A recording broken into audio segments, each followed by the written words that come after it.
চলো আজ তোমাদের সাথে শেয়ার করি বাটার পনির মশলা।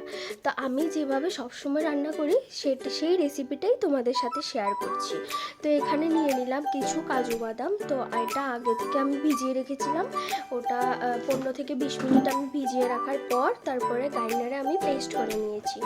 এবার নিয়ে নেব দুটো টমেটো, কাঁচা লঙ্কা আর শুকনো লঙ্কা, এগুলো একসাথে আমি পেস্ট তৈরি করে ফেলবো। মশলার পেস্টটা তৈরি করার পর কড়াইতে দিয়ে দেব গোটা গরম মশলা, দুটো তেজপাতা আর চিকন জিরে।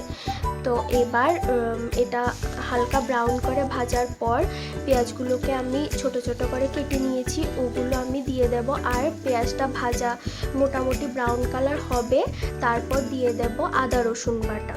তো আদা রসুনের কাঁচা গন্ধটা না যাওয়া পর্যন্ত আমি একটু নেড়ে চেড়ে নেব। বা দিয়ে দেবো আগে থেকে করে রাখা টমেটোর পেস্টটা দিয়ে তারপর মশলাটা কষাবো।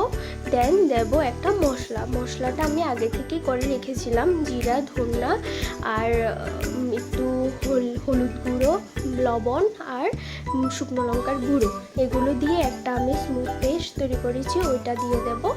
আর একটু স্বাদ অনুসারে একটু চিনি দিয়ে দেবো, কারণ চিনিটা দিলে রান্নার টেস্টটাও আসে আর রঙটাও ভালো আসে, তো আমি চিনি দিয়ে দেবো।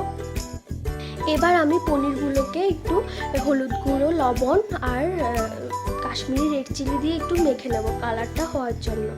তো এবার একটু রেখে 2-3 মিনিট পর ভেজে নেব। আর এগুলোকে আমি একটু বেশি ভেজে নিয়েছি, কথা বলতে বলতে একটা পিঠ একটু বেশি ব্রাউন কালার হয়ে গেছে আর আরেকটা পিঠ ঠিক ছিল। তো এত খারাপ হয়নি, কিন্তু খেতে তো ঠিকই ছিল, মানে দেখতে একটু কেমন জানি হয়ে গেছে, তো একটু ব্রাউন হয়ে গেছে, কিছু করার নেই। আর এখানে ফ্রাইং প্যানে ভাজার সময় মাকে বলেছিলাম একটু তেল দিতে, মা একটু বেশি দিয়ে দিয়েছে আর বাটার দিয়ে দিয়েছি। বাটার আর তেলটার মধ্যে ভেজে নেব। তেলটা দেওয়ার কারণ বাটারটা যাতে না পুড়ে যায়, না লেগে যায়, তো এর জন্য একটু তেল দেওয়া।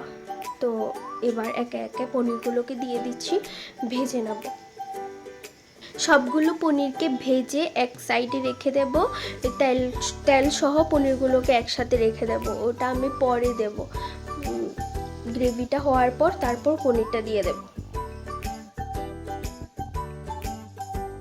এই সেই মশলার পেস্টটা যেটা আমি ওই টমেটোটা দেওয়ার পর তারপর দিয়ে দেব। এই দেন দিয়ে দিয়েছি। তারপর এটা কষানো হয়ে গেলে তারপর উষ্ণ গরম জল দেব। আমি তরকারিতে বেসিক্যালি ঠান্ডা জলটা দিই না, তো একটু গরম জল দিই। তো দিয়ে আমি কাশ্মীরি রেড চিলি দিয়ে দিচ্ছি একটু কালারের জন্য।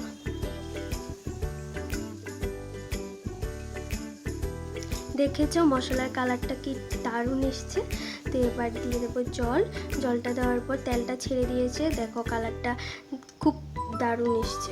ওই কাশ্মীরি রেড চিলিটাও দিয়েছিলাম। তো এবার দিয়ে দেব একটু গরম জল দিয়ে তারপর দিয়ে দেব ওই কাজু বাদাম পেস্টটা দেওয়ার পর আরও টেস্টি কালার এসছে, দারুণ।